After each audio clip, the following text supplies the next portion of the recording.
Wait a tick. Do we actually know who the next general manager of the New York Jets is going to be? There's been some dot connecting happening. Let's talk about it.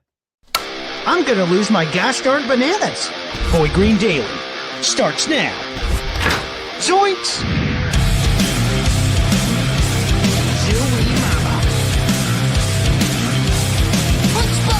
I made it clear that my intention was to play, and my intention was to play for the New York Jets. You're fucking wrong!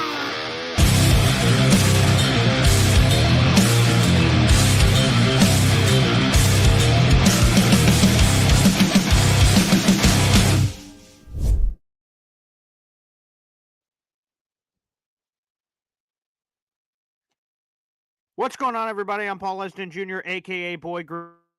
I'm the New York Jets digital reporter for Heavy.com. Welcome to Boy Green Daily, a daily New York Jets video show, also available wherever you get your podcast. Thanks for joining us here on the weekend. And my special guest here on today's show, and make sure you guys like the video, hit subscribe as you're heading on in, is none other than my father, Esden Zone. Hop on Pop. A little Esden crime happening here. What's going on, Paul Sr.? Hey now, it's a great day to be a Jets fan. Here we go. Yeah, there we go. Well, we got a lot of bits and caboodles to get into here. By the way, we've got a full article in the YouTube description down below. Make sure you guys check it out. Of course, the first news we have to share is one of the Jets' top targets at the general manager position is off the board. Mike Borgonzi, the assistant general manager for the Kansas City Chiefs, has signed a 5-year deal with the Tennessee Titans, and he's off the board. There are only 2 GM jobs left. That is the Las Vegas Raiders, who are seeking a head coach and a general manager. And then you have the New York Jets, who are obviously searching for both of those positions as well. So Mike Borgonzi's off the board, which actually, while that's sort of sad because Borgonzi seemed like a really great candidate on the surface, this also seemingly opens the door for who is a leak to be the guy. Here are the details, and then we'll react to him here on the show. Green Bay Packers general manager Brian Gutekunst was recently asked about his VP of player personnel, John Eric Sullivan, who's taken multiple GM interviews this offseason with the Tennessee Titans and the New York Jets, respectively. And Gutekunst said, yeah, he's going to be missed.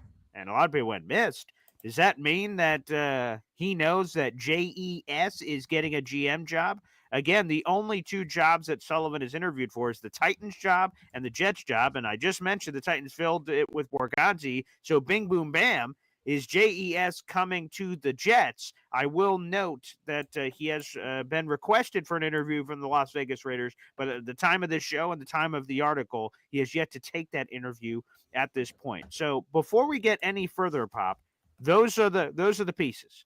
We had the Packers general manager, Brian Gutekunst, says his lower-level guy, John Eric Sullivan, he's going to be missed, seemingly indicating that he's going to get a GM job, according to other NFL media interpretations of what he said. He's only interviewed for 2 jobs, one being the Titans, one being the Jets, and obviously the Titans one is now off the board.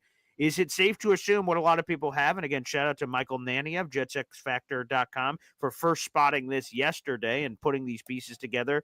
Are we being presumptuous with this analysis, or is this just? I would say it's a mixed bag. I would tell you that, and let's be clear. I'm sure that we'll have a comment or something as we make comments today. Will be throwing over my other team. So I'm not pleased with either team, just to be clear. We'll get into that. Yeah. But the team, this to me is, so I just think, what are they doing? Right? It's time to move. And that's why I said time to move. Like, how did some other team get ahead of you in the lunch line? Right? You were first in the lunch, like no one's there. The lunchroom, they even started cooking the square pizza yet with the 2 pepperonis on it, right? In the lunch line. The lunch lady hadn't put her wig on, hadn't trimmed her wart yet. And the Jets were standing there in line with their tray, right? In the GM line. And how did somebody cut in front of them? Right? I just don't know. Like, what are you doing? And because, you're allowing we're so far ahead, we're allowing the other ones to catch up. Is that what our plan is? So I do believe this is a solid sign for for the Jets in if they truly want him. But it's also like, what are you doing? Let's freaking go. That's true. Again, the fact I won't lie. I'm an optimistic guy by nature, but I have to be honest here. The fact that to your point, the Jets have been first in the lunch line for a long time. Joe Douglas was obviously fired in the middle of the season, and then the Titans didn't even fire Rand Carthon immediately. It was a delayed decision. Like, oh well, I guess those are the jobs. Oh wait, Rand Carthon's fired, so they've obviously been moving through their process even faster than the Jets have been, obviously. And now here we are. So, and perception-wise, so take this for what you will, obviously. Mike Borgonzi was perceived to be the best GM candidate available based on his resume, his time with the Chiefs, and things of that nature. Now, that doesn't necessarily mean he was the top guy for the Jets. I have no idea, and we may never know, because why would the Jets publicly say, yeah, we got Paul Esden Sr. here. He was our second choice, but hey, he's our guy. They're never going to say that. So we may never know that reality here, but they haven't started the second round interviews, which would be the finalists yet, and someone has already hired their guy. So the Jets are moving at a glacial pace here. Yeah, it's just, so I get, so maybe he didn't, the 33rd team or whoever, they're in the interview process, I've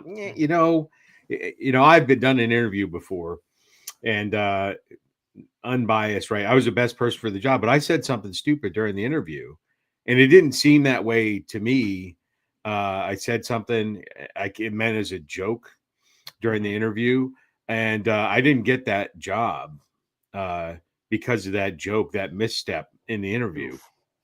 So I'll tell you that that could happen. So maybe that happened. With all that being said, they've had ample time to run through and interview everybody that they want. And like, what are they doing? So maybe he wasn't their guy. And again, to your point, we'll never know. Right. But who is their guy and what are they doing? And literally, what are they doing? By the way, speaking of that, like cracking a joke and then the room not getting it, I slipped and fell recently. This is a random story, off my front step and fell on my elbow. And I'm like, oh man, this really hurts, but I had to get to work. Anyway, I eventually go to urgent care to get it checked out. And they're asking me all these questions. They go, hey, are there any like diseases in your family? And I said, no, nothing to report. They're like, what about brothers, sisters? I'm like, I don't think what they have could be cured. And everyone in the room goes, I'm like, oh, it's a joke. Yeah, it's a joke. I don't think my brother's syphilis has anything to do with my elbow. That's also true. I'm not really sure how that would have connected, but I guess that's neither here nor there. But no one understood. Everyone there was a group of medical people in the room. They all turned to me like, Like, what do you mean? That is a discovered it? I'm like, no, it was just a joke. It was just a joke. But never mind. Anywho, let's proceed here. Anywho, here we go. Jimmy Jets with a 5-pack combination of Boy Green Coffee Club memberships.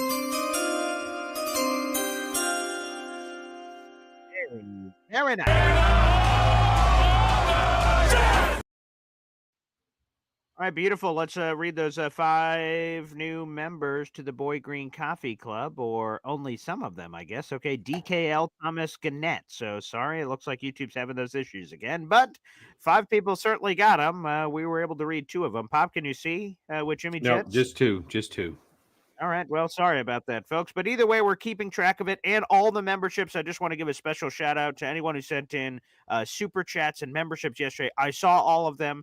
Again, when I'm on the Jake Asman show, he controls the buttons. So I know that some of those may not have gotten highlighted on the screen, but I was paying attention the entire time. So this is our updated Boy Green Raffle leaderboard. Jimmy Jets, including this 5, is now in the lead with 112 gifted memberships so far this month. Our number 1 Austrian Jet fans at number 2 with 108. J-Boy at 65. In third place, DNY for Life at 38. And for Lily in Big D with 25. So shout out to all you guys. And again, you are in the running for our grand prize for this guy. It could be last year, but it could not be.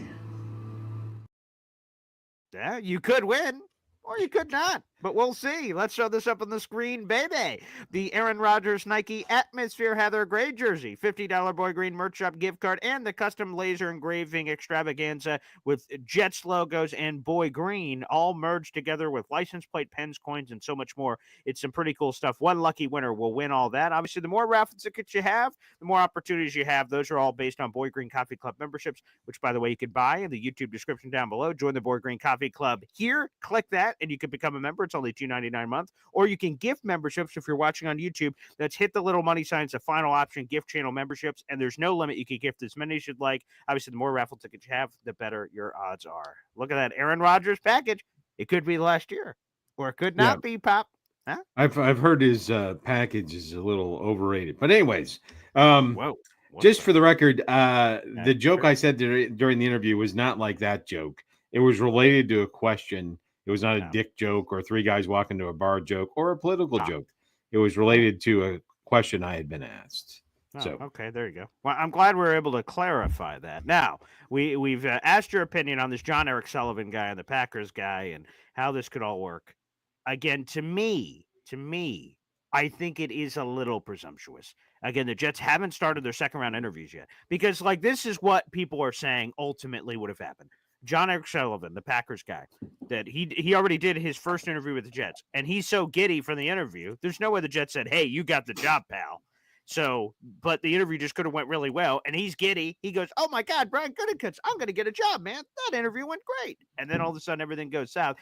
Again, the Jets just haven't started second round interviews yet. So, is he a top candidate? Probably. You know, he was in my top 5 of candidates I did earlier this week, and obviously, he's only risen with Borgonzi off the board. I think we are being a little presumptuous. And shout out to our boy Scott Mason of Play Like a Jet. He shared this nugget as well as to why Gutekunst could have said that he'll be miscomment, assuming that Sullivan was going to get the job in Tennessee. The person that's in between the owner and general manager stayed over even after Rand Carthon was fired, and he was in Green Bay for 13 years. So Sullivan could have been assumed to get that job, and now that job's off the table, maybe it's not just assumed he's going to come to the Jets. He says he wouldn't jump to conclusions, so shout out to Scott Mason there. But the other nugget I wanted to get in here, Pop, was on your boy Aaron Rodgers, because to me, if the Jets hire John Eric Sullivan, who's been with the Green Bay Packers for the last 21 years, to me, that would help Aaron Rodgers' chances. Now, so let me put that aside. So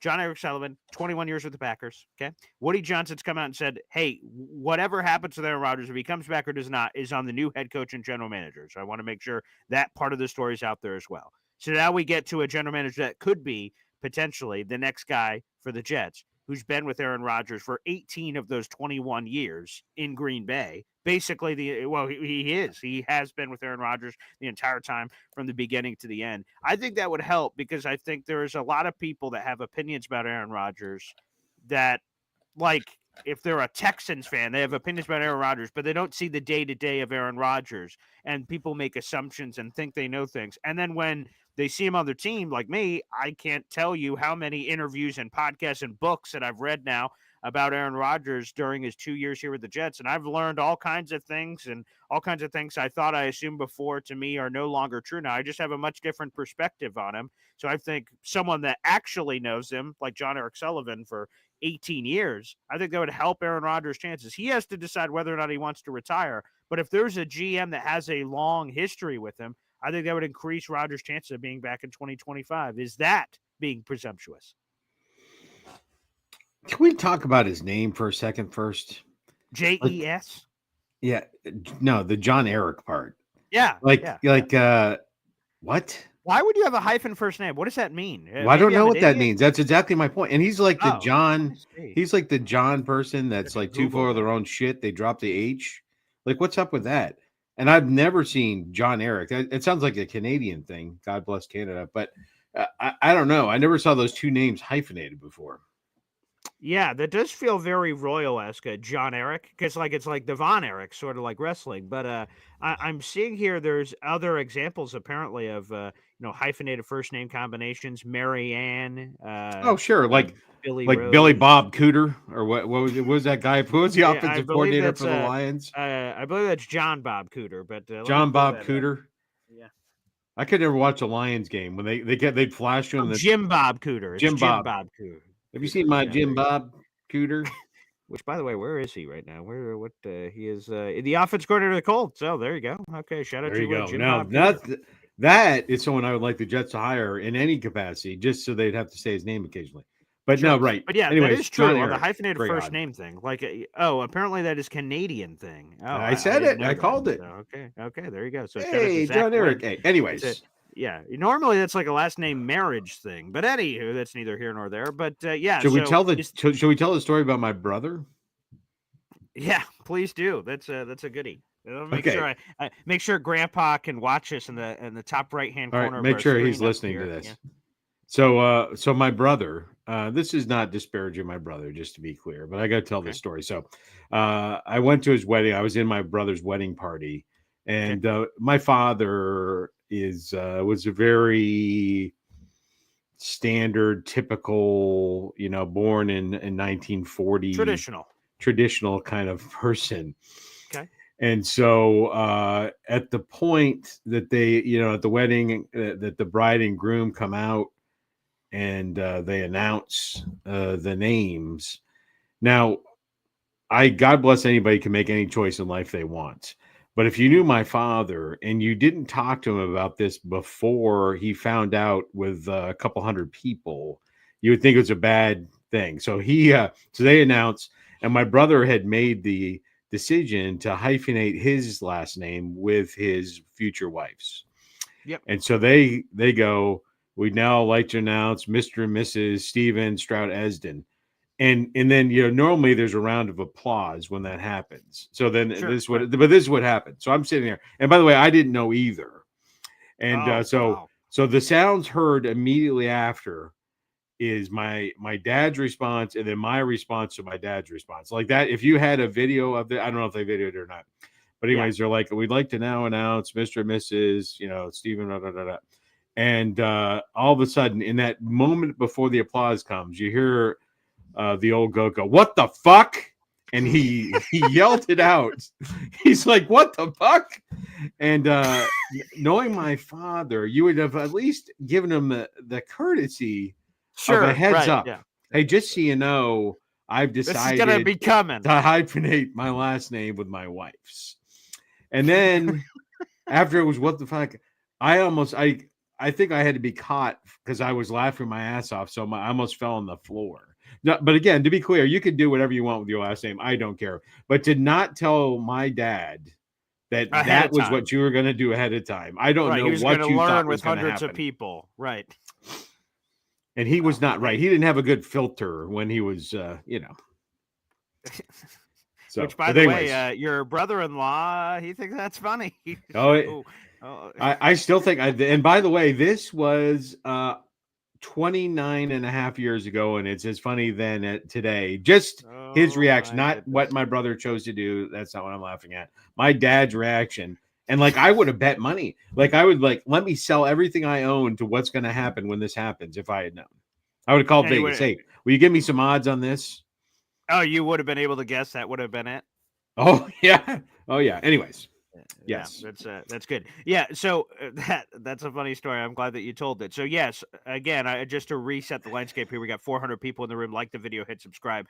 There's a lot of rumors that John Eric Sullivan, who's currently the VP of player personnel for the Green Bay Packers, could be the next GM of the Jets. And if that's true, let's say he ends up being the GM for the Jets. He has spent 18 of his 21 years with the Green Bay Packers with Aaron Rodgers. So he's been there since the very beginning. And if he's the GM, Woody Johnson said, whoever the GM and head coach is going to be will decide the future of Aaron Rodgers. Now, Aaron himself also has to decide whether or not he's going to retire. But I think based on who the GM is in their conversation, right? We talked about this in terms of a classy way. If that GM does not want to go along with Aaron Rodgers, they can have an honest conversation, man, of hey, maybe you should just retire. It looks great. Sign the baby, kiss everything. But if it's a Packers guy, maybe he's going to say, hey, Aaron, you want to run this back? My feeling is that there is a greater chance of Aaron Rodgers returning with John Eric Sullivan, the Green Bay Packers VP of player personnel, being the GM than if it's somebody else. That's my gut. Is that a correct gut assumption or not? because he knows Aaron Rodgers personally, as opposed to someone like Mike Borgonzi, who would not really know Aaron Rodgers. He has no connections to his resume anyway of knowing Aaron to that level. Yeah, a quick side question to help me at the end. Yes. How long has AA Ron been in the league? Can you help me out? So he's been in the league for 20 years. He's in the middle of his 20th season. So the only Okay. 2 seasons he's been away from John Eric Sullivan is his 2 years with the Jets. Okay. Yeah, so John, whatever his name, I'm not saying this freaking John Eric. Okay. J-E-S. So, no, I'm not saying either. So John, who doesn't have the dignity with the H, so his second year, his first year was Aaron Rodgers' second year. It's the other way around. His first year was the year before Aaron Rodgers showed up. Okay. He showed up, I think it's 2004, and now we're in 2025. So he's like in his. So he was pre Aaron Rodgers with the Green Bay. Correct. That's what. Okay. So I want to make sure I had that right. So, anyways, I think it's the exact opposite of what you said, and I won't call you a moron this time. For this take, doesn't deserve the moron logo. But if you want a moron logo shirt, or coffee cup, or throw pillow, go to the Boy Green store.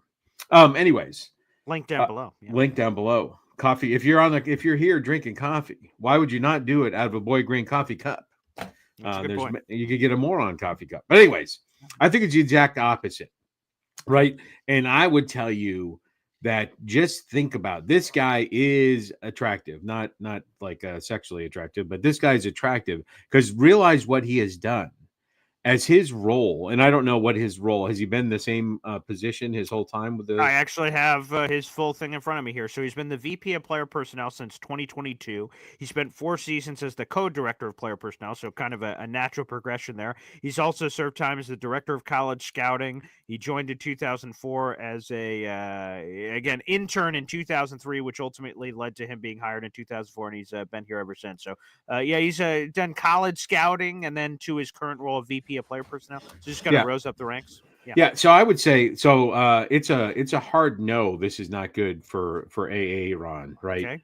Okay. He needs to ride off in the sunset, because I can only imagine that the vice president of player personnel had a key piece in signing Jordan Love, had a key piece in the transition from Aaron Rodgers, and he was fine seeing Aaron Rodgers out the door. He saw the decline. So let me just give you that nugget. As a matter of fact, John Eric Sullivan gets credit for putting Jordan Love on the draft board, I guess, so to speak. So that it's coming through. So he's the guy that was responsible for apparently first putting Jordan Love on the radar, according to people. Yeah. So love or hate the Green Bay Packers, and I really, for me, it's apathetic. I don't take them, leave them. They're like any other NFL team. I don't care. I would tell you this though. And I would say it's not arguable what I'm about to say. Okay. They have been for the past 30 years, and that may be too long, but just off the top of my head, the past 30 years, the most successful franchise that has had the best quarterback over the past 30-year span. They went from Brett Favre to Aaron Rodgers to Jordan Love. No one in the NFL has had the clear high, and I'm projecting because there are people, Jordan Love wasn't phenomenal, but he has been good.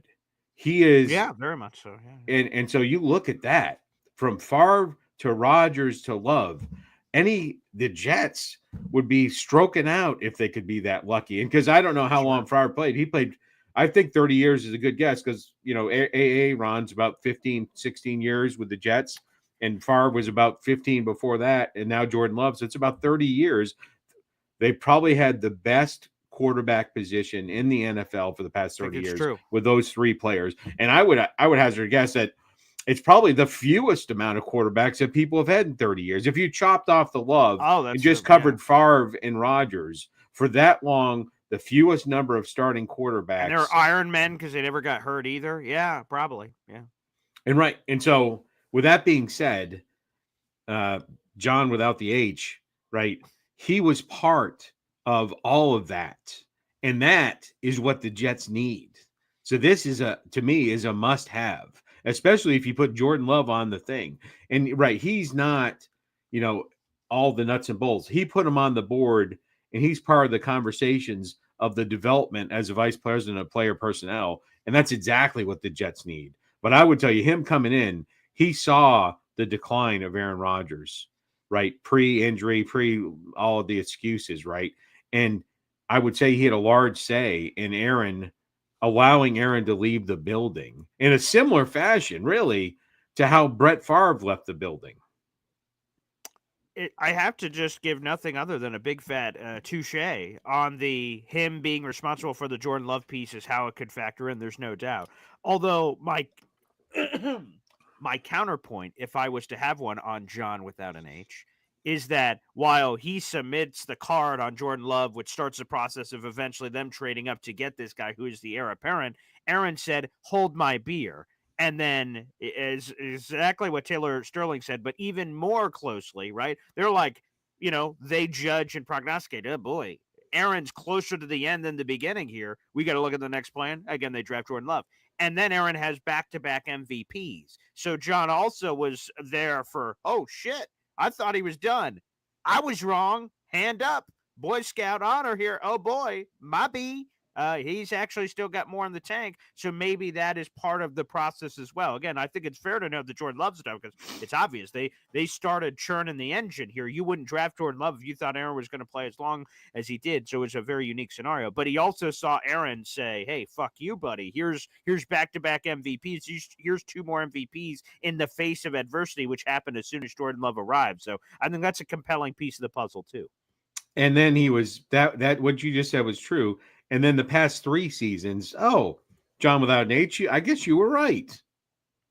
Well, he would have to, I guess, make his own judgment from the outside, I guess. But then when he arrives, he can assess the roster and how all the pieces get together. Because another part of this Aaron Rodgers experience is something we've talked about for weeks. So you judge Aaron Rodgers. Do you want him back or not? Okay, now let's put whatever your answer to that question is in a pocket. All right, if we want to move on, who are we looking at, boys?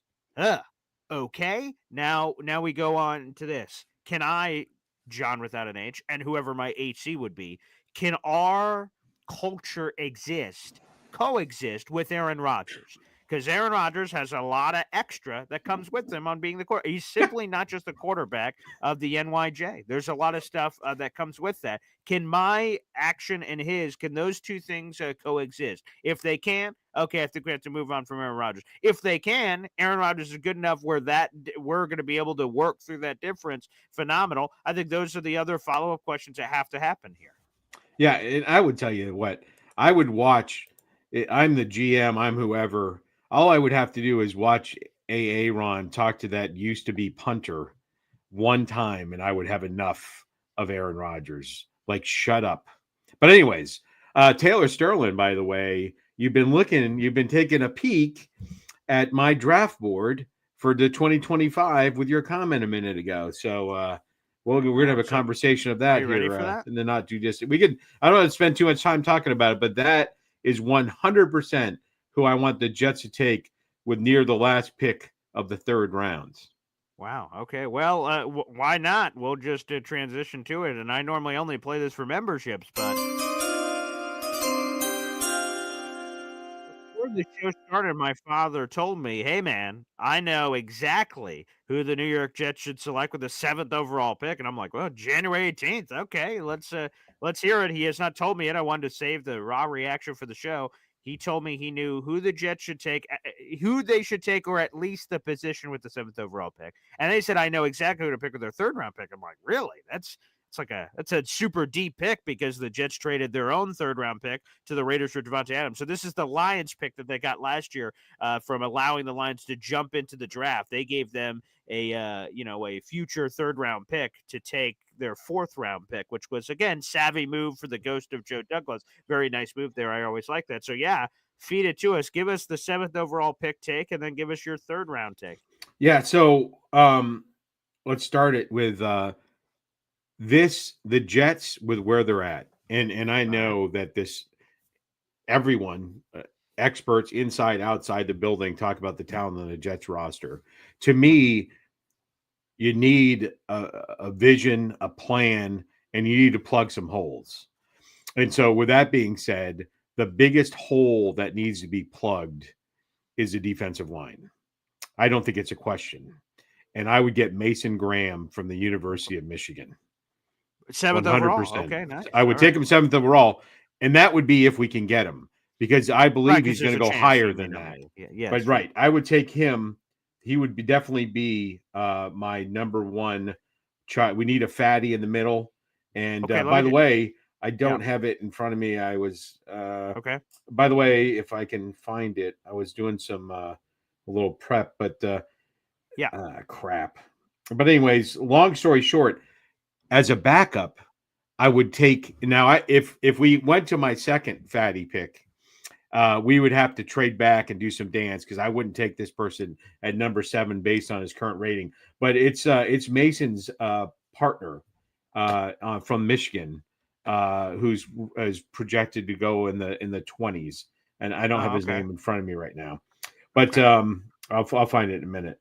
But long story short, we need a defensive line. We need to shore it up. We need to be able to stop the run. We need to contribute to the defense. And then, speaking to Kyler Kenneth McCord, Grant? Is it Kenneth Grant? Thank you. Yeah, okay. Kenneth Grant. Well, yeah, he's like the mid-20s. And so I'm not giving a 7. I'm not overreaching for need, but that is a big need. I would trade back, get the appropriate compensation to go from 7th to what I felt, right? There's a real lot of Kevin Costner in this, right? Of playing poker on April 24th, 5th, right? I'm playing poker. I want this guy, and I want to overpay. I don't want to underpay. It's like you don't want to overdraft. You don't want to trade up if you don't have to, right? You want to get it at the cheapest in a Chinese food wet market for that turkey that's hanging up from. But and that's the same thing with Kyler McCord. He is the guy that the Jets need. And you'd have to watch him, right? Because I think he's going to move up, right? Some people as ranked as the number 5th quarterback in the draft. Some people have him ranked as the number 10th quarterback in the draft. And in my opinion, I don't know how, and we could talk about this more later, I don't know how Cam Ward, with significantly more talent, right, is ahead. He's the number 1 quarterback. Kyle McCord, the number 1 overall pick. McCord, right, with a lot less talent. On Syracuse. And you pick what I'm talking about at running back, at offensive line. Quint Allen, Yeah, the whole team around Kyle McCord, right, nowhere near as good. Syracuse does not get the talent that Miami does. And who led the NCAA in passing yards? Anyone? That would be Kyle McCord. Kyle McCord. Who won in a heads-up battle with the number 1 draft pick, projected number 1 draft pick? Who won head-to-head? That would be Kyle McCord, who eliminated Miami from the college football playoff with that win. That's right. So I would go as high as the 2nd round for Kyle McCord, right? And the good news is Aaron, whoever decides whatever they decide with Aaron Rodgers, but I would let him leave the building knowing I've got Tyrod Taylor to come in. I would let him start while Kyle McCord gets acclimated. I don't want to start him off.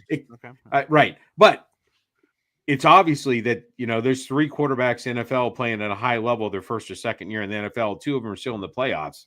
So it's, maybe it's not you have to run with for the whole season. Maybe it's a few games of acclimation and then Kyle takes over. But that's what I want. Those are my 2 picks. Yeah, I've been listening to a lot of, obviously, Jet fans, or maybe Jet fans have been diving into this deeper. I tried to hold that hope the Jet season would continue to turn around, and then it didn't. So I'm jumping to the draft game late of people really assessing everything. And the chatter I've heard on Kyle McCord is Field Yates of ESPN. They do the First Draft podcast from Mel Kiper and Mike Greenberg's occasionally on. And Field Yates said before the year, Kyle McCord was an undraftable prospect. Like, he projected him as an undrafted player. And then after his Syracuse year, he believes he's going to go on the 3rd day of the draft. And for people who don't know all the specifics, obviously day 1 is the 1st round. Day 2 is the 2nd or 3rd round. And then day 3 is in between the 4th and 7th round. That's how the days are broken up in the draft. He believes he'll be somewhere between a 4th to 7th round pick. And I've heard some people say they can see him in the 3rd or 4th round. So the stock has kind of gone all over the place. Again, as you've already mentioned, it'd probably be a bit rich for McCord at current value here. We're on January 18th. Things can happen. Pro day, combine, all kinds of things can happen. Kyle's going to be in the East-West Shrine game. Shout out to our boy Sean Merriman. You guys could check out that interview. We're going to have a lot of Syracuse guys at the East-West Shrine game. You'll be able to watch all those live practices on Lights Out TV, so shout out to Sean Merriman for that. So right now, the Jets pick in the early 40s. I just had the draft value chart up earlier. It's like 42, 43, something like that. So that would be a little rich for Kyle. But to your point, 96, that'd be intriguing. And depending on this draft process, maybe that could be a trade back situation or trade up. Trade back from the second round into the mid part of the second round or late part of the second round, or trade up from 96 potentially to secure McCord. Because if you're as you or the Jets people in the building are as high on Kyle McCord as they can be, he's going to be an option. It seems like there's going to be a lot of quarterbacks in that range. Quinn Ewers, the kid out of Texas, is going to be in the second, third round range. And you have Kyle McCord, so you're going to have some options. He is a very, very talented kid. So I would love to, obviously, as a Syracuse guy around here, getting to watch and cover a lot of Syracuse football. I would love to. That's a great choice. I would love to see Kyle McCord go from stay in New York and jump over to the Jets.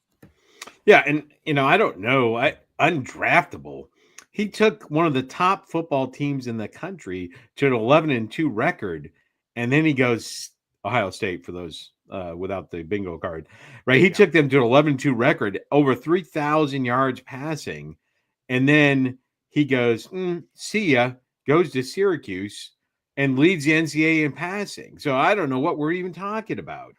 Yeah, I guess it's the athleticism stuff. And again, I won't get to see that to the pro day to see what his numbers are and how they, or combine if he's invited. I haven't seen if he's invited yet, so shame on me. That's another month and change away. But how he favors or compares favorably, to his contemporaries, and we'll see all the people he'll be competing with at the combine. That'll be kind of interesting, and I hope he takes full advantage of that. I hope he gets invited to Indy if he's not, and if he's in Indy, I hope he just starts going off because when you're comparing people left to right, QB prospect 1, 2, 3, 4, 5, 6, 7, 8, and because his draft is so there's no Joe Burrow. Okay, this guy's clearly going number 1. It's kind of a conversation between Cam Ward and Shadur and whatever else is going to happen, or maybe no quarterback and it's Abdul Carter or something. Like, we don't know. So hopefully that uncertainty gives us a deeper look at the combine, because when someone knows they're going at the top, they normally don't participate in all the drills, and that's kind of a Debbie Downer. I love watching the combine every year and hearing the conversations. There's a lot of nuggets from Daniel Jeremiah, who's one day going to go back as an NFL general manager, Rich Eisen, and the coaches join. There's just a lot of insight you could gather from the combine coverage. So, yeah, I hope Kyle McCord competes. And, man, that'd be a wonderful third-round pick. All these other teams are finding their quarterbacks like Dak Prescott in the 4th round, or Tom Brady in the 6th round, or this, that, or the other, or undrafted guys like Tony Romo. It'd be great for the Jets to find a mid-round quarterback that they actually develop into something. That'd be pretty cool. Yeah, I don't know. Everyone's talking crap about Kyle McCord. He threw for 500 more yards than Cam and beat him head-to-head with less talent. I mean, that's really just it, so... Yeah, 4,700 passing yards in college. I mean, that's wild. And that is a record I don't know when is ever going to be beat again at Syracuse University, who's had a lot of really talented quarterbacks. He annihilated the record books in every major quarterback category in one season for Syracuse. Again, he's going to go down in the history books. It's awesome. I'm glad that we got to experience Kyle McCord here with the Orange. And like I said, we'll see what happens. People were mentioning Jalen Milroe and other guys. I don't know. Jackson Dart. There's a lot of interesting dart throws, pun intended, at the quarterback position. We'll see where people lean. So that's compelling. We have 700 people in the room. Like the video. Hit subscribe, baby. There is an article in the YouTube description down below if you guys would like to read back. If you missed some of the conversation, I saw some people just woke up and they might have missed the beginning of the show, but you can read the article to catch up on any of this content if you'd like. So wonderful. And Dave Briga says Syracuse long ago ceased to be a football power. Very sad. Yeah, the last great era of Syracuse football was in the early 2000s when early 2000s, late 90s, you had Donovan McNabb, you had Dwight Freeney, you had Marvin Harrison Sr., you had all of that action from the, like mid 90s to the early 2000s. And once Dwight Freeney left in the early 2000s, Paul Pasqualoni left the program in 2004. It's really fallen off. But with Fran Brown, things have really picked up. So salute to Fran Brown and all the wonderful work he did with the Orange, having the most successful season any first-year coach has ever had at Syracuse. Yeah, that's pretty darn good. We'll see how they do for a follow-up. The schedule looks pretty daunting next season, including a neutral game against Tennessee at the beginning of the year. We'll see what happens from that perspective. So, okay, I just want to make sure we got to everything here. So we did John Eric Sullivan. Yep, that's in there. So a shout-out. We'll see if it's JES. And again, hopefully, this is the news I hope happens. Holy shnikey. Oh, my God. Oh, boy. I think the Austrian Jet fan accidentally hit a 0 instead of enter there. I'm not sure that if that would. What the? Wow. 50? 50? What?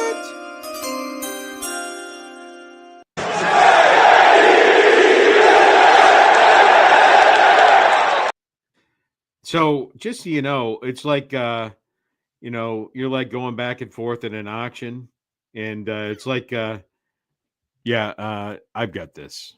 Hold my beer. And there's the Austrian Jets fan. It actually reminds me of this. I know we haven't had a it's not like Austria has been competing with someone like over the last few minutes. It's boom, boom, boom, boom, boom. It reminds me of this. My father used to, like you're not here. My dad, we used to do Texas Hold'em at the house.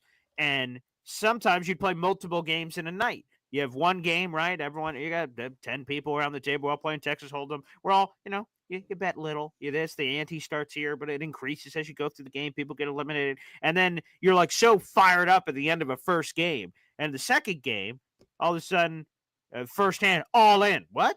All in. I'm in. All in. Oh, Jesus. Are you sure? We just started this. I'm all in. Okay. And then boom, immediately someone that's the aggressiveness here. I am speechless. A 50-pack of Boy Green Coffee Club membership. Can we get the Austrian Jets fan to, if that was a mistake on his keyboard, maybe? I just want to make sure that. Yeah. Let's get a confirmation on that. 1 second. Good Lord. It seems like that was on purpose based on what we're seeing here. That not a mistake. One of the. Whoa. Okay, that is one of the craziest. Well, let me update that banner immediately. So I see that Austrian Jet fan was in second place. Let me do the math. I no longer think Austrian Jet fan is in second place. Yeah. Hey, while you're doing math, which I know is going to make your head smoke, I'd just like to say that the NCAA, I just have to talk about, we talked about Colin McCord. I just got to say how truly moronic, dysfunctional, and pathetic the NCAA is. They went from not letting people transfer schools when their mother was dying of cancer. Like, I'm sorry, sir, you're going to have to sit out a year. I don't care about your mother dying of cancer and you need to move back closer home. To now having the transfer portal in the middle of bowl season, to not letting anybody take a nickel from a booster, that now there's zero control. NCAA pathetic. And I say that because Kyle McCord was one game off from being able to come back and have another year of eligibility. And like, what are you talking about? With everything that these football players have gone through from COVID, he had to submit a waiver to come back with another year of eligibility to Syracuse. And the NCAA they declined it, so he had to appeal. Yep. Yeah. So it's it's crazy. And the answer of Dave Briga is, believe it or not, even though he threw for over 3,000 yards at Ohio State wanted to go in a different direction with quarterback, which was one of the reasons you entered the transfer portal. That is correct. Unbelievable. But let me just, again, I just can't say it enough. Austrian Jet fan, good Lord. I mean, this is one of the biggest membership. This is the biggest membership gifting we've ever had in the history of this show. Number one Austrian Jet fan. The leaderboard's been updated. First place. Number one is in number one place. 158 gifted memberships so far this month in first place. That's quite a lead over Jimmy Jetsters in second place. Jimmy, it's gonna take some jimmying, so to speak, to get back in that thing. But wow. And like I said, unfortunately, because of YouTube problems, we don't have 50 names to read. I would have loved to read the 50 names, but no 50 names to read here because of some issues with YouTube, but 50 people just got a Boy Green Coffee Club membership. I'll make sure I drop it in the Discord link. 50 people just got access to our Discord channel, baby. So I will put that in the YouTube community chat after. If you just were gifted a membership from number one Austrian Jet fan, first off, thank him for his very generous gift, and also take full advantage of your new membership to the Boy Green Coffee Club. You get a loyalty badge just like this from number one Austrian Jet fan. You get access to our Discord channel where we're always talking Jets, NFL. It's our community that we all come together. So everyone is eligible, of course, to jump in there if you're a member of the Boy Green Coffee Club and Amazing. You're a supporter of the show. That is wow. That is historic. So a salute to our number one Austrian Jet fan, which has just blown up the chat. The chat is in absolute disbelief. Alan going, Fitty? What? Hep? All these people are like just absolutely mind blown about the awesomeness of that. So salute to our number one Austrian Jet fan. Let's see if we can get a absolute membership reign happening here. Zoink, says number one Austrian Jet fan, says that is it. It is real. That is wow. That is terrific. So shout out to our number one Austrian Jet fan. I think he's got a pretty good shot at this month's prize pack, which, by the way, another reminder is a Nike Atmosphere Aaron Rodgers jersey. And Jimmy Jets has waved the white flag, says, man, I can't match that today. That's all right, Jimmy. That's all right. That's going to be a hard one to match for anybody. Yeah, he's a number one Austrian Jet fan, is absolutely the GOAT, baby. And a salute. But yeah, let me throw this up here for everyone for wondering what is up for grabs. A Nike Atmosphere Aaron Rodgers jersey, a $50 Boy Green merch shop gift card, and that custom laser engraving package that we talked about. It includes license plate, commemorative coins, and so much more. Again, it's a Boy Green logo, it's Jets logo, so it's all infused together. It's super cool. So we will have those up for grabs as well. And again, I'm just flabbergasted by our number one Austrian Jet fan. Good Lord. Wow. It's impressive. It's Uncle impressive. Steve, he doesn't even know 50 people. Well, he knows 50 people, but But either way, I would Either say, way. wow. Yeah, that is absolutely exceptional. So shout out to our number one Austrian Jet fan, baby. That is a real hoot. But Father, before we get into the phone calls, and we got nearly 800 people in the room now, the people are only growing. A lot of Jet fans this week have been curious your take on a variety of topics that have, some Jets commentary and some Cowboys commentary sort of coming together. And that is the Dallas Cowboys yesterday flew in Robert Saleh for a head coach interview. It's his third head coaching interview of the cycle. He's interviewing with the Raiders. He's interviewed with the Jaguars. And now how about them Cowboys? He is interviewing. So a lot of Jet fans have been like, I wonder what Pop's take's going to be on old Saleh, potentially being the next head coach of the Jets. And there were some viral moments there.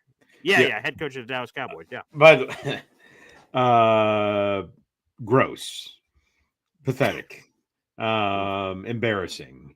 Just like what Jerry Jones has done with the entire debacle, right?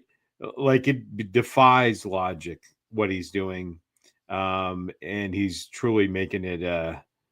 It's just gross. How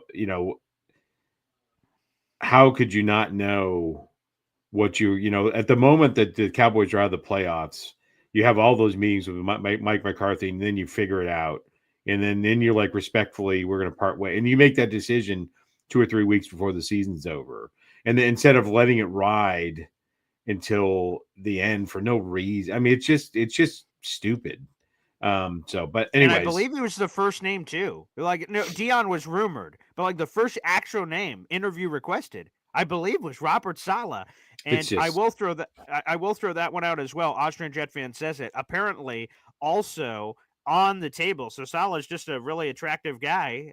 I don't know if that's sexually speaking, but Saleh apparently a really attractive guy this offseason, Pop. The 49ers have put a contract offer on the table that would make him the highest paid defensive coordinator in the NFL. He has that on the table if he wants it. But obviously, he's interviewing for head coaching jobs right now. So he's like, yeah, I'll get back to you, San Francisco. And the 49ers apparently aren't even running a search. They're hoping it's Saleh or bust to be their next defensive coordinator, which I find interesting. So I don't know if this is all fugazi or not, but man, it sounds like Saleh's going to get a head coaching gig. To be Which interviewing at is all three places, Adam Schefter also said on the Pat McAfee show yesterday that the two people he knows that's getting a job somewhere is Ben Johnson, Detroit Lions offensive coordinator, and Aaron Glenn, Detroit Lions defense coordinator. He says 100% both those guys are getting jobs. But there's 4 other jobs available, and he says, I have no friggin' clue who's going to be the third guy, as he referenced. And the first name he said that might be the next guy is Robert Saleh. it's just I'm literally, and this never happened. Like, I have nothing to say. Like, you are without speech. That is just stupid. I mean, I think him being the highest paid defensive, whether highest paid or not, but defensive coordinator, 100%. Could he get another shot at a head coach? 2, 3, 4 years down the line? Absolutely. For him this year, frankly, it wasn't even a possibility in my brain. It never even occurred to me that anyone would even think about, after they saw what they saw, that they would think. And especially so, whatever you think of Robert Saleh, I think he is not a very good head coach. I think he's got gaps. His vocalization, talking to the media is ridiculous. But if let's say he was capable of being a good head coach, we don't know, because we have no empirical evidence that he is good. He is right. That he's capable. Yeah. We don't know if he's capable. What we do know is he's not capable with an overbearing owner. So, mind-boggling. Yeah, let me just, it's just a little bit stunning. Now, let me ask you this. Is this an indictment on the Jets? Because it would seem that the Jets firing Robert Saleh after week 5 and him getting 3 head coaching interviews and an offer to be the highest paid defensive coordinator in the National Football League, putting maybe the DC one aside, people are saying, yeah, Saleh sucked with the Jets, but who wouldn't? Like, the Jets are the Jets. So Saleh was a victim, is what I believe the rest of the National Football League is saying, based on all this attention, that they are saying that he was a victim of something he couldn't control, like anyone would have sucked in that job, immediately getting these level of interviews. That's what it says to me. Am I not interpreting that correctly? Yeah, I agree. I don't, because we don't know, right? I would tell you that I wouldn't go, so I'll go past all the other stuff that he said, which was ridiculous. But to me, his failure as a coach was what he did with the quarterback situation in 2023, right? The all over the place. And, he doesn't sign the checks. He's not the vice president of player personnel, but he is the one that gets to decide who's on the field. And that weird rotation of quarterback, Zach Wilson's bench for the rest of the year. Next week, he's our starting quarterback. He gives us the best chance to win. By the way, let's get this scrub nobody ever heard off the Seattle practice squad. Like, what? And there, you want to talk about a lost season. In my opinion, a lost season was 2023, was the lost season that could have been. That with a viable replacement for Aaron Rodgers. And there was plenty available, right? Joe Flacco was available. As much as people like Joe Flacco, he took the Cleveland Browns to the playoffs. If he'd been with the Jets, they would have broken the playoff drought last year. So that whole thing, that's my anti-Robert Saleh. Forget if they have all this talent this year and he got what he got, blah, blah, blah. And did the Jets, but anyways, that is the indictment on his head coaching. Was that, for me, is 2023. Yeah, again, I thought Saleh, with all due respect, is a terrible head coach. 20-36 overall. He lacked accountability. He didn't hold his players accountable. They were an undisciplined monster with penalties, and he never had answers to the problems that were presented his way. Again, a family man. Love that about him. I've heard him just do personal interviews talking about non-football stuff or football X's and O's, which he seems very smart in, and those hearing about the lifestyle. All that's good. All that's cool and good to hear as a person. Robert Saleh sucked with the Jets, and the Jets didn't make a mistake of firing Robert Saleh. Robert Saleh deserved to be fired. Now, the timing, you could say again, as I said before, if the leash was that short, that Woody was willing to pull the plug, it means he wasn't as invested in Robert Saleh the offseason as he portrayed to be. And the real issue was he should have just fired him a year ago today. He should have just fired Robert Saleh, and I would have fired Joe Douglas too, because I want everyone on the same landscape. So I would have fired both. But they should have done it last year. They did not. That, to me, is the mistake. Not the firing in general. It is what it is. Right. Saleh, Timing, you are yeah. what your record says you are, but the timing is what you could challenge if right. you were to do that. So That's right. Crazy. Anywho, again, another salute to our number one Austrian Jet fan. I am still speechless from a 50-pack of Boy Green Coffee Club memberships coming in. And I imagine the audio listeners were very confused because, I just started beeping, booping, and bubbling all over the place. So I apologize to our audio-only listeners who had no idea what just transpired there. But you were like a 16-year-old on prom night. I'm not going to unpack that any further. That's probably why you didn't get that job, Dad. Anywho. Oh, shots fired. Shots fired. Hey, no, I now, shouldn't even give that example, but anyways. Probably not. Pop, are you ready for the phone calls, or is there anything else you wanted to get off your chest here? Yeah, I would say it's good sign. I don't know anything about Pokey Wilson. I think that's how you pronounce his name. Right. That's that correct. the Jets just signed. Yes. It's just a Ontario, sign. I believe. Yeah, I was actually about to go there, but yeah, Ontario. We'll get to that back to that in a second. But yeah, so it's a sign that the Jets are not just hanging out, right? That they made this signing. It's interesting that because he played with Jordan Travis, and right there, you have that familiarity with a player. He did pretty well. He was undrafted free agent, Ontario. Pokey Wilson just signed by the Jets. But I think it's good that you can see them moving forward, getting some of that, diamonds in the rough, if you will, even though they're GM and head coach list, that their talent and scouting department is still looking for those opportunities. So I think that's a positive sign.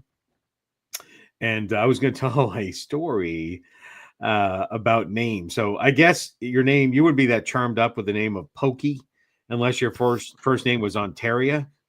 I guess that's true. Hey, could you call me something else? Pokey? Well, I guess that's better than Ontario. I don't know.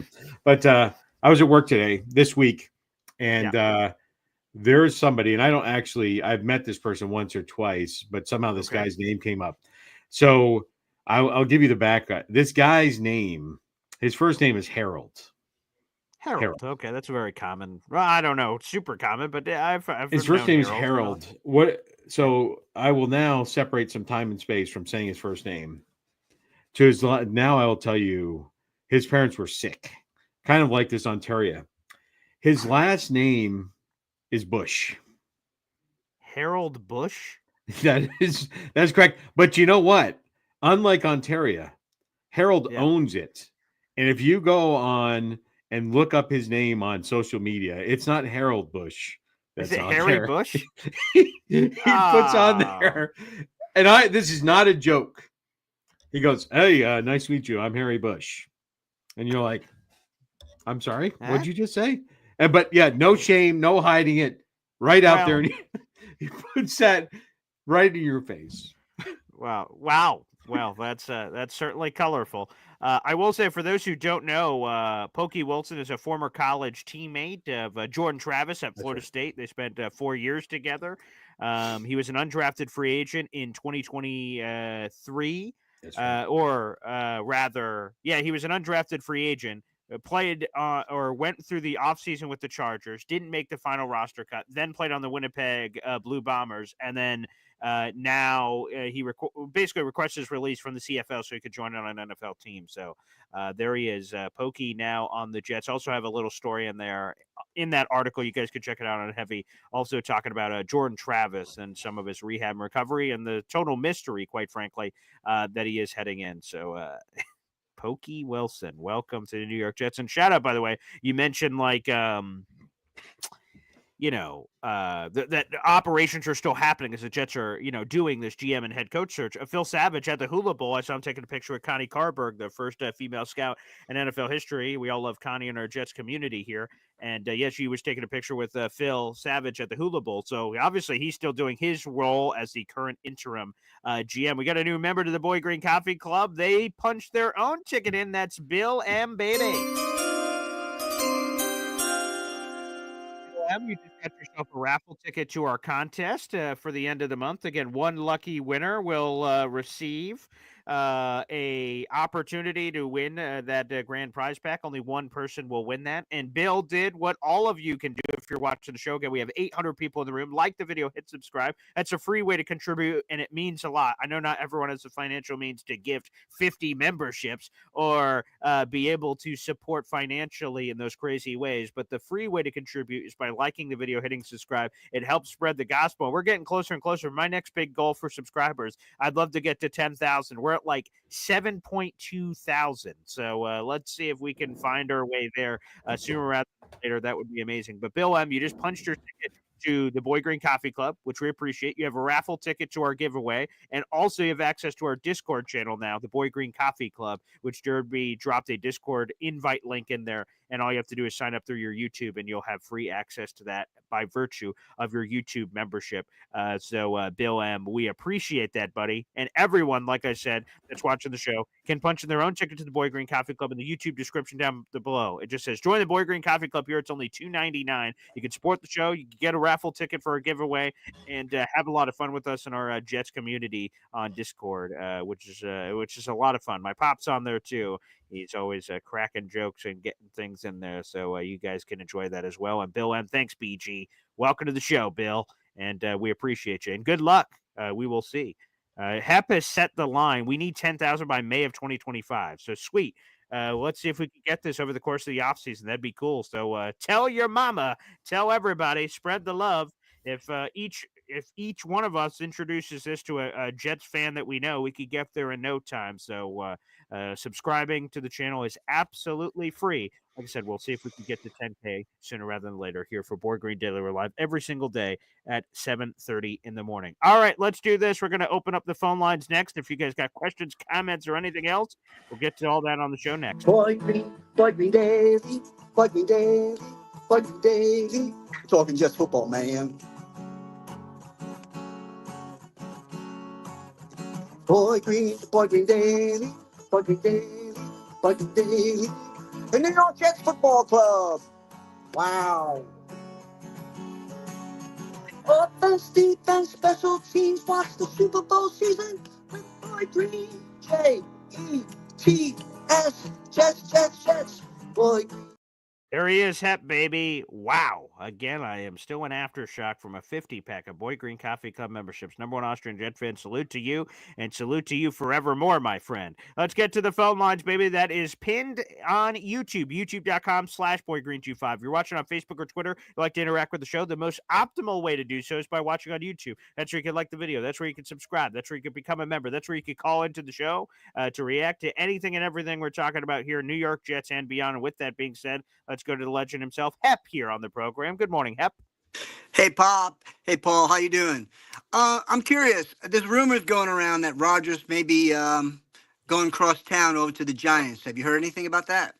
Interesting. I heard that the Pittsburgh Steelers have basically eliminated him from contention, so Steelers are off the board. And then you start cross-checking, like, what are the names that make sense? Minnesota would have, but J.J. McCarthy sounds like his rehab's going really well, so that location is now kind of thrown aside. The Giants obviously will be looking for a quarterback. Daniel Jones is gone. Drew Lock stinks. Tommy DeVito's kind of hanging out there. So I could totally see the Giants going in that direction, especially with the pressure that's on Dable and Shane. They got to win immediately. And Rodgers is an immediate guy. This isn't a, hey, he'll be great over the next 5 years. It's a right now thing. So I would totally see them as a landing spot. The Saints potentially. Again, where does Mike McCarthy go? Aaron loves Big Mike, and he mentioned that on the Pat McAfee show this week. Mike McCarthy is a big fit potentially in New Orleans. Again, if he goes to Chicago, that eliminates an Aaron Rodgers spot because Aaron would never play for the Bears, and they have Caleb Williams. So Saints, Giants, there's a couple of spots. I haven't heard anything in a while, though, on the Aaron Rodgers Giants stuff. Yeah, I just heard that yesterday. I'm curious. Also, and Pop, I feel for you, dude. If Cowboys, I mean, if the Jets hire Brick, I think I'll have to take a break from the Jets for a couple of years. If Brick becomes the coach, I would have to take a little break. How do you feel if Saleh becomes the coach with the Cowboys? Yeah. Well, I've been really, despite what people's thoughts are, I've been really putting a lot of effort as I come on these shows, research, following the Jets, watching a lot of Jets games. So there's been a shifting a little bit I would still have to follow the Cowboys. They'd still get a little edge over the Jets, but the Jets may gain grounds. Right, yeah.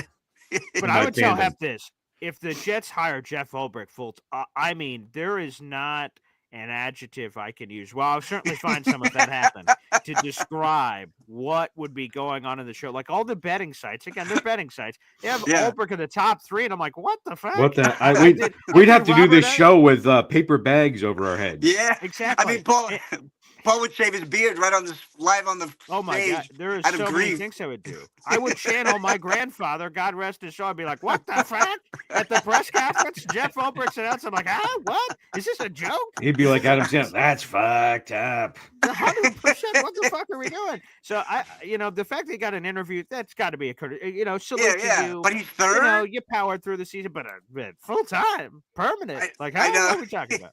I know, right? Love you guys. See you on the rebound. All right. Thank you, Hep. Hep's not the only one. Dan Graziano, ESPN NFL Insider, said like a week or two ago, he said, don't rule out Jeff Ulbrich as a permanent next head coach. I'm like, what? He said, it's a long shot, but don't rule it out. I wouldn't I have ruled it out. I ruled it out in the middle of the season. I'm like, well, this ain't happening. So, I wouldn't let him replace the urinal cakes at One Jet Drive.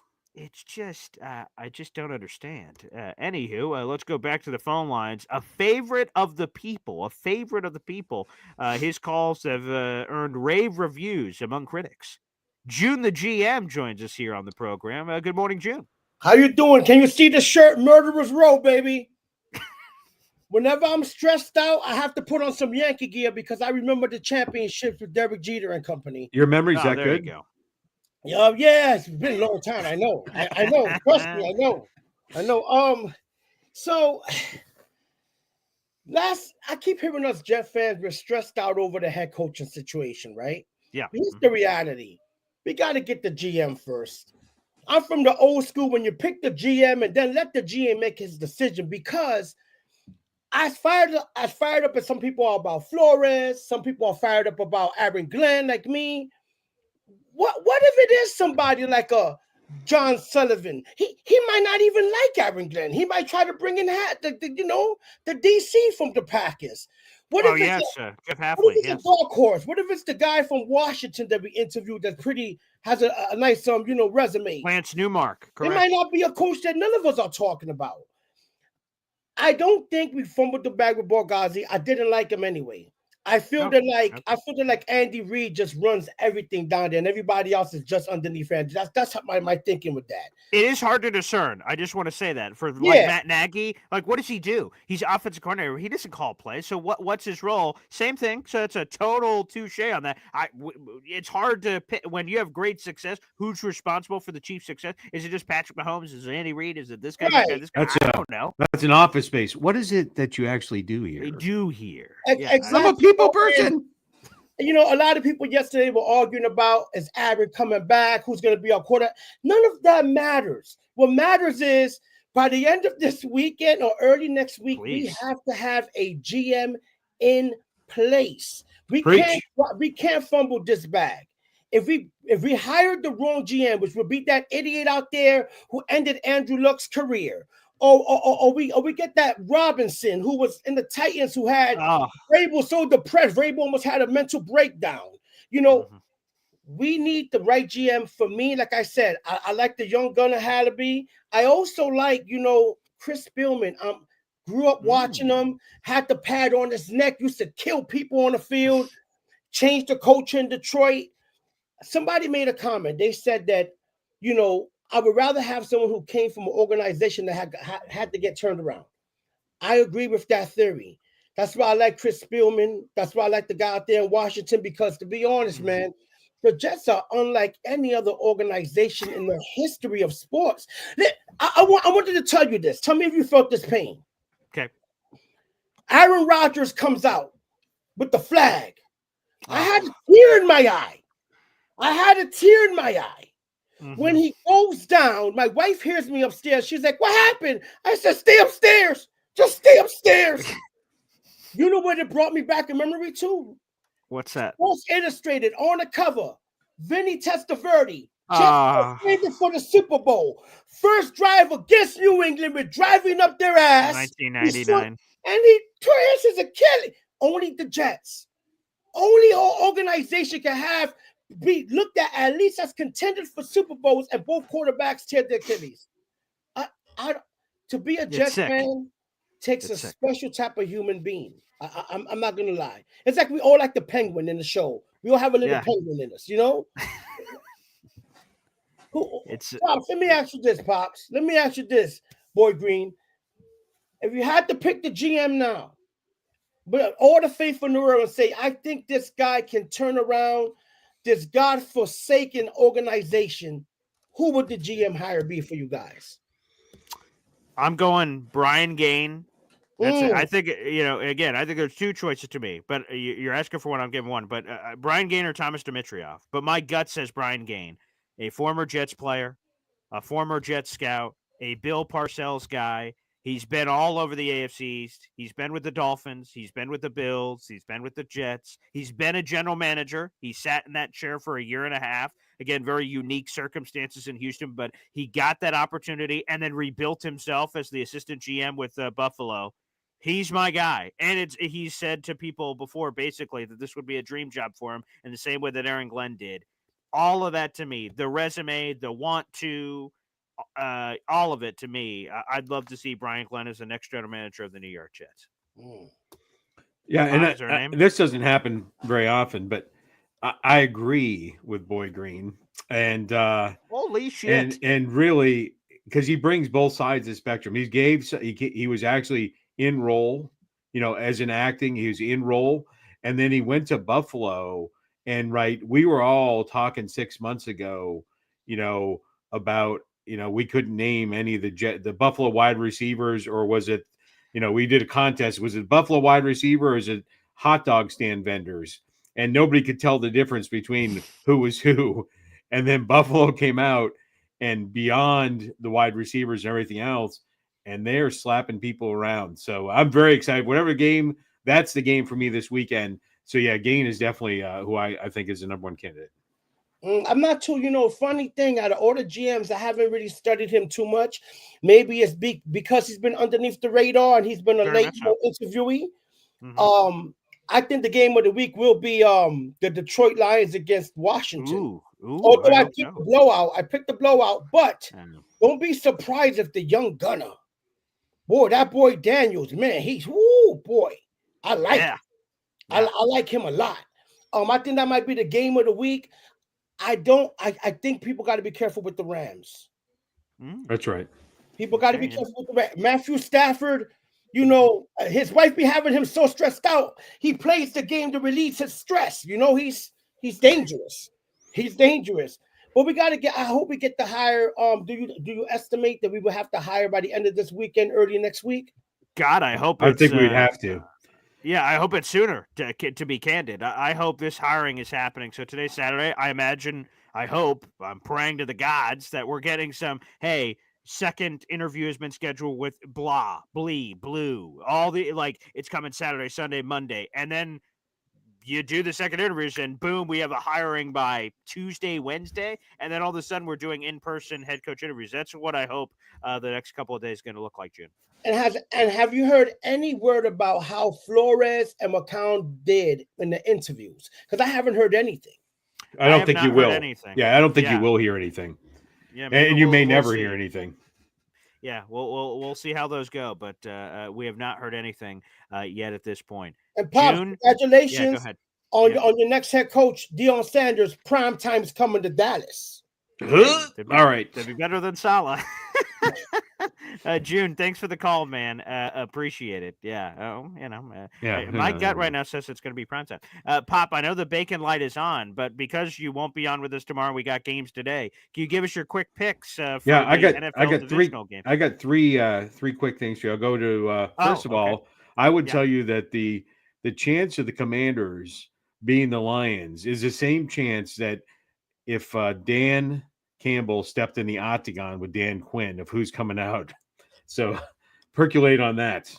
Dan Campbell would, I think he'd. So you don't think the Commanders have any chance whatsoever? No, I do not.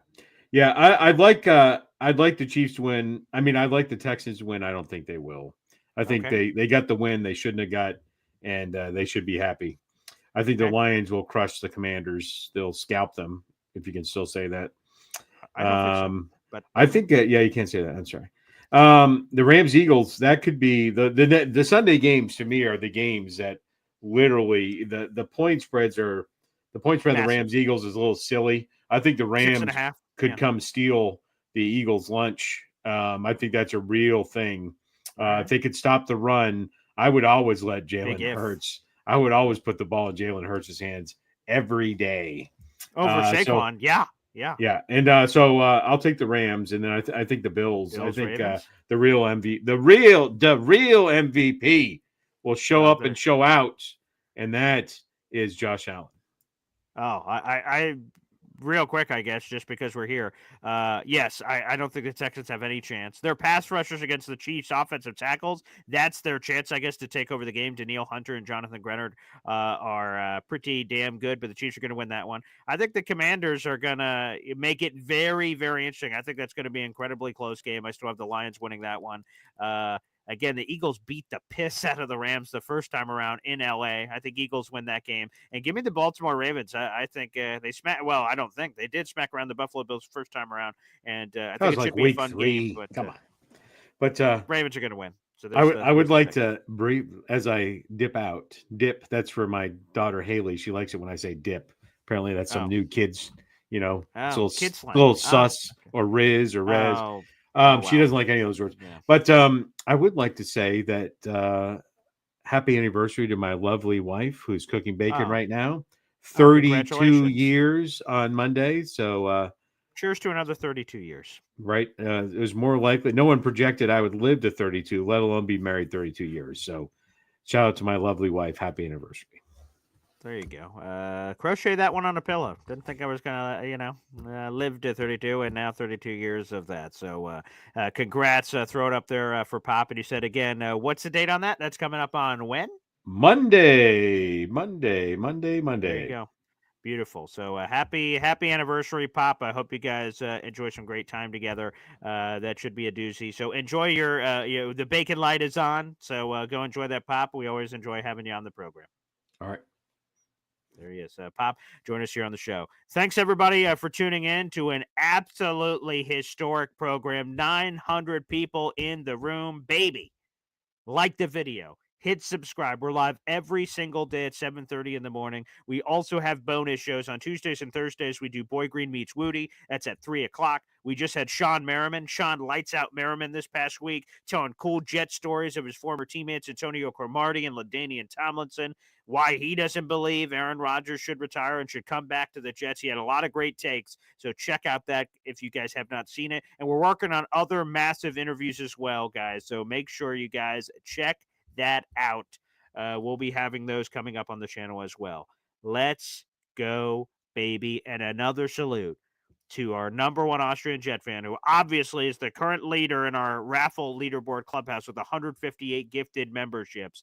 Our number one Austrian Jet fan with the 50-pack of memberships. I say it all the time. Hey, you guys can gift memberships. There's no limit. You can gift as many as you like. 1, 2, 3, 4, 5, 10, 25, 50 even. And I've said 50 even.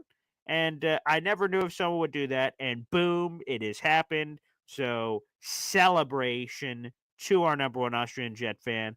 God bless you, sir.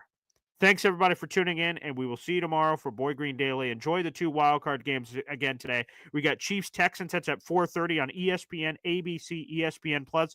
We got the Lions-Commanders game tonight at 8 o'clock. That's on Fox. Tomorrow, we have the Rams-Eagles at 3 o'clock on NBC and Peacock, and Baltimore-Buffalo, CBS, Paramount+. We all need 1,000 apps to watch all these games. Let's go, baby, and shout out to Bill M., the latest member to the Boy Green Coffee Club. God bless everybody, and we'll see you. Take care.